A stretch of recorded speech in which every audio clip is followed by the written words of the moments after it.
What's up, amigos? It's the Prodigy Maker Minute with yours truly, Chris Lewitt. As you may know, I'm the former number one for Cornell University, pro circuit player, elite junior development coach, and author and educator, author of The Secrets of Spanish Tennis and the Tennis Technique Bible.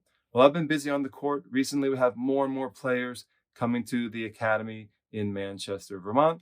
I'm very excited that my business here is growing, even though I'm a New Yorker. I have a lot of players who are coming to the club here in Vermont, in the mountains. We have some of the best players in New England, many top players from New York, and pretty much all over the country. So I'm super pumped about that.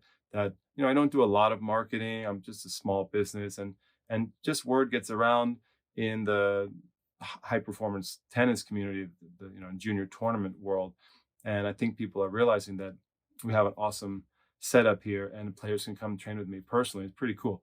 So I'm very excited that I've been working. The downside of that is I've been coaching like every day nonstop.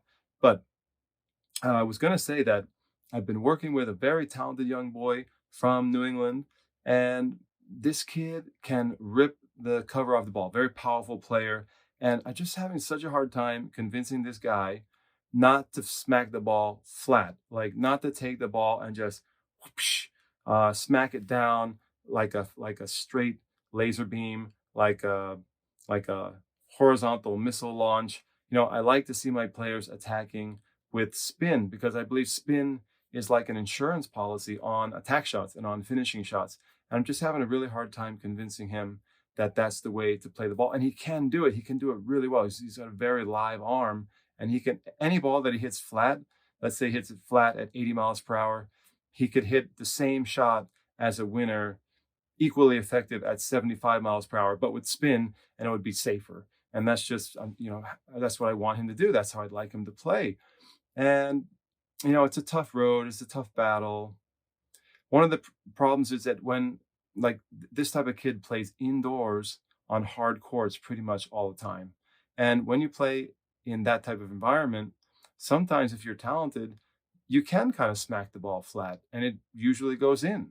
And you get this false sense of security or this false sense of confidence that you can actually do that at the high level when you're not indoors in New England on a hard court in perfect conditions. And I tried to explain to this boy, I said, look, maybe you can do that in a lot of these New England tournaments, indoors, hard court. But what about when you go to nationals, when you're outdoors with the sun and the wind and it's hot and you're tired and there are distractions all around. How are you going to do it on clay with bad bounces? You go to Europe, you play an ITF. You go to South America, play ITF. How are you gonna pull? You're not gonna be able to pull off that same slap shot the way you do indoor hard in Boston or in Hartford, Connecticut or something like that, or New York. So and the kids just don't like. It's hard. They're just kids, and they just know the world around them because you kind of get in your little fishbowl. And if your fishbowl is all indoor hard courts, you don't really know any better. And all you know is that the evidence that you see on a day-to-day basis is that slapping the ball flat kind of works.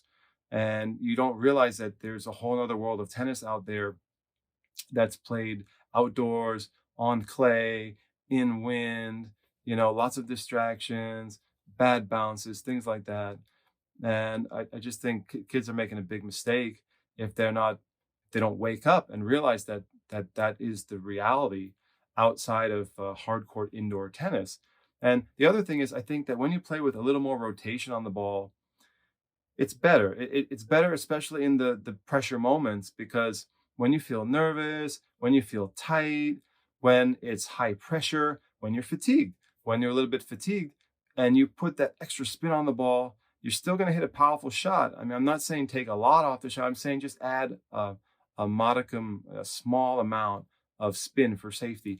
And if you do that, you're going to be able to make that shot, 10 out of 10 times rather than, maybe 6 out of 7 times, especially in all those bad conditions I mentioned, and especially under pressure when you might be nervous. I just think that that spin is going to save the day when you're feeling tight, when you're feeling pressure, or when you're tired, and maybe your precision's a little off, and you can't, instead of hitting that like hitting that quarter target, the size of a quarter right in the corner. You spin it, and it's a little, the ball dips and it goes in, even if you're not as precise as you were when you were fresh in the beginning of the match, maybe in the third set or something. So guys, anyway, that's my case for attacking with spin.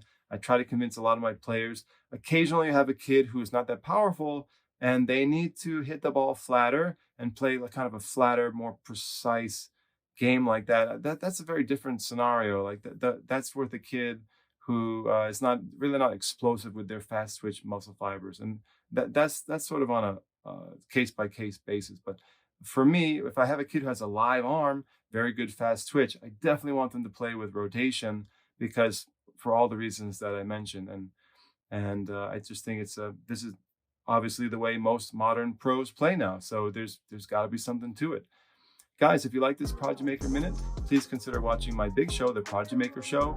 It's a podcast, and it's also a YouTube show that we have archived on this channel, and we do it live on this channel. Also, please consider subscribing. We're trying to grow to 10,000 subscribers in the next couple of years.